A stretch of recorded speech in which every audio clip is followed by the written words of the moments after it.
So they literally will come over on one elbow, and this arm they literally just throw. Yeah, because they have to use momentum, but they only have one arm because the one arm they're underneath. So they're literally just flop it back, and then they fly over back into supine. Unless they're a lower, well, unless they're like a C7 or something where they actually have more shoulder control. But they're like more like a C5, C6, they're just going to throw their arm behind them because they don't have the control. Okay. All right. So then we're in supine. Then what can we do? Supine on elbows. What can we do before that? What can we do just hanging out here? Start with just lifting the head? Can we start with just lifting the head? You can. You can start with just lifting the head. Bracing? Bracing if they can. Bracing what? You mean? The core? They don't Yeah. have They don't have They a don't really core. have a Yeah. core. Say they're, well, it depends on what level they are.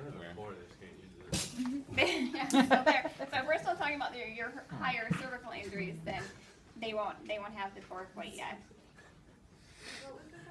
What can we do just hanging out in supine?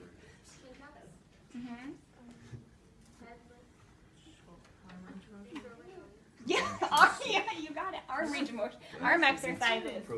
So if I know that he is like C7 and he's super weak into elbow extension, then this is a good position to get them in and just have them try to start doing this in elbow extension. Okay, and if he is strong, I can strap a weight on, and then I can have him just do a bunch of elbow extension this way. Okay, we can do push-ups, which strengthens what? Right.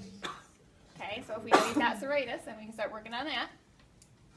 Okay, so I mean, just think it's basic exercise. You guys have had their ex, so just, they've had a spinal cord injury, they're weak. Just whatever you can do to strengthen them.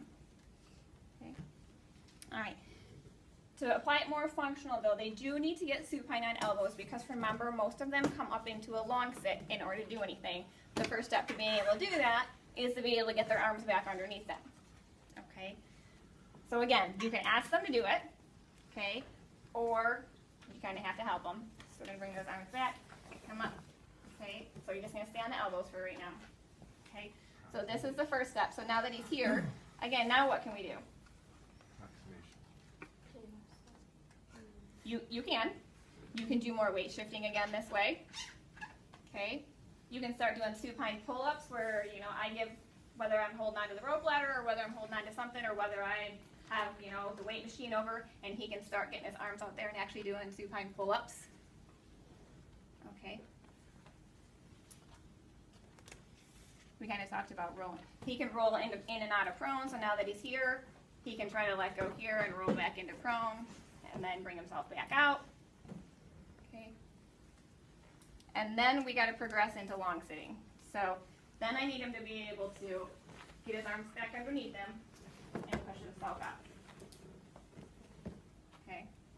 So even just practicing that and then practicing coming back onto his elbows and coming back up. Okay. Because he's got to be able to get at least to here in order to be somewhat functional. Really, he needs to be able to get all the way to here to be functional. And then when there's a lot of tone involved, are you just doing that as well throughout this? Making sure they're out of their tone and... Some things you have to do if they have a lot of tone in their legs and their legs aren't doing what you want to. Like you saw in the video when she was working on her arms, he had like the gait belt wrapped around her legs. In that video that we watched, you can do that if they're having a bunch of tone and their legs aren't doing what they want to. Just tie a gait belt around them and you're working from here up. Okay. Is that why? Because I was going to ask, because they had like the block in between and they tied their legs together as your tone. Yep. Okay. And their legs will just kind of flap out if she has no tone.